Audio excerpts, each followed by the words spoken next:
अस्सलामुअलैकुम एवरीवन। उम्मीद कि आप सभी लोग ठीक होंगे और बहुत ही ज़्यादा खुश होंगे। Welcome back to my YouTube channel. अच्छा जी, तो आज हम लोग जो है बस आखिरी रोज़ा रखेंगे, इसके बाद फिर जो है वो ईद होगी। यकीन बिल्कुल भी नहीं आ रहा कि रमज़ान ख़त्म होने को है।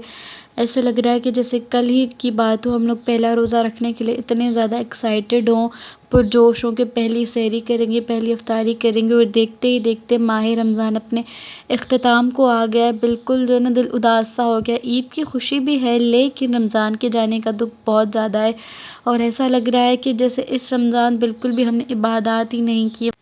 मतलब कि ऐसा फ़ील हो रहा है कि जो टारगेट था कि इतना इतना हमने करना है, उतना हम लोग जो है वो नहीं कर पाए।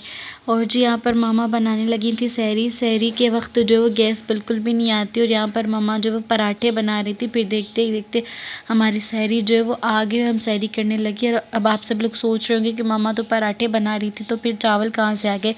बेसिकली मामा जो वो पराठे मेरे बड़े भाई ज़शान और पापा के लिए बना रही थी। उन दोनों को डायबिटिक्स है, तो वो दोनों जो है वो रोज़े नहीं रखते, तो उनके सुबह और दोपहर के लिए मम्मा ने जो पराठे बनाए थे। हमारे लिए सहरी में मम्मा ने जो है चावल बनाए थे। आप लोग बताएं कि आप लोगों के रमज़ान के रोज़े जो है कैसे गुजरे, कौन कौन जो है वो आप लोगों के घर से एहतिकाफ़ में बैठा था। भाई जो लोग भी एहतिकाफ़ में बैठे थे, अल्लाह पाक आप लोगों के एहतिकाफ़ को कबूल करे और ढेर सारी जो है ना मुबारकबाद हो आप लोगों को। देन फिर जी पिया ढेर सारा पानी और बस सोने के लिए चले गए थे। ढेर सारी जो वो नींद आ रही थी, आंखें बिल्कुल जो है वो बंद हो रही थी। फिर डायरेक्ट मैं ज़ोहर की नमाज़ के वक्त उठी, ज़ोहर की नमाज़ अदा की और फिर बाजी ने जो वो ये बायो एक्वा के ऑनलाइन ऑर्डर करे थे मास्क, 3 मम्मा के लिए, अपने लिए और मेरे लिए। तो फिर मुझे भी बाजी ने दे दिया कि क्या याद करोगी, तुम भी ये लगा लो, ईद आने वाली है, तुम्हारा भी कोई थोड़ा सा चेहरा चमके। तो भाई थैंक यू सो मच मेरे लिए भी मंगवाने के लिए, अपनी प्यारी सी बहन को याद करने के लिए।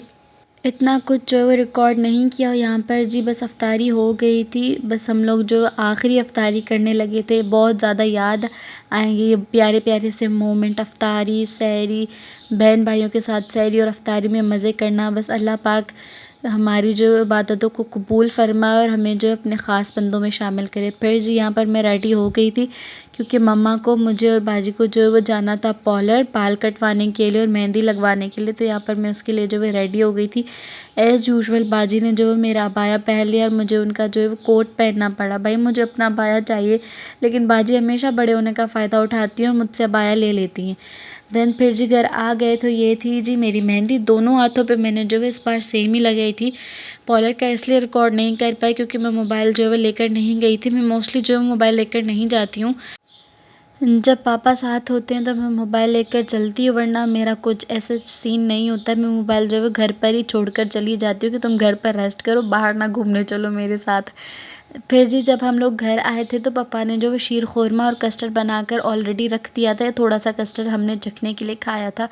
यकीन मानिए बहुत ज़्यादा मज़े के बने थे, वे दोनों बने थे बहुत ज़्यादा मज़े के। हमने ना पापा की ड्यूटी लगाई हुई होती है, जब भी बड़ी ईद या छोटी ईद आती है तो पापा, हम लोग जो वो पार्लर चले जाते हैं मेहंदी लगवाने के लिए और पापा जो है पीछे से ये सारे जो है वो इंतज़ामात कर लेते हैं मीठे वगैरह के। और फिर जी बारी आ जाती है ईदी देने की। तो यहाँ पर जो है बाजी और मैंने मिलकर जो है हमारे छोटू से कज़न लोगों के लिए जो वो ईदी सेट करी थी।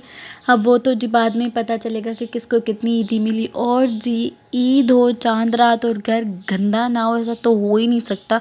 आप सारे लोग धूल चेक ही कर सकते हो कि कितनी ज़्यादा। और कुछ दिनों से जो है हवाएं भी बहुत ज़्यादा तेज़ हो रखी हैं, तो इस वजह से जो बहुत ज़्यादा घर जो है वो गंदा हो गया था। लेज़ीनेस तो बहुत ज़्यादा फ़ील हो रही थी, लेकिन मैंने अपनी लेज़ीनेस को रखा साइड पे और फटाफट से पूरे घर की सफाई जो है दे दी, पूरे घर को चमका दिया। लेकिन ये तो रात की बात है ना, सुबह को फिर से मैंने जो है वो घर की सफाई देनी, क्योंकि फिर धूल मिट्टी तो वैसे ही हो जाएगी, ताकि गेस्ट वगैरह आएँ तो बस घर फिर साफ़ सुथरा। और यहाँ पर मैं साथ साथ जो है टीवी भी देख रही थी। भाई जब मैं अकेली होती हूँ तो मुझे डर सा लगता है, तो इसीलिए मैं टीवी चला लेती हूँ कि मतलब कंपनी हो जाएगी मेरे लिए। जैसे चांद रात का व्लॉग इतना ही था। फ़ी अमान अल्लाह। ढेर सारी दुआ में याद। मिलती हूँ आप सब लोगों से ईद वाले व्लॉग में।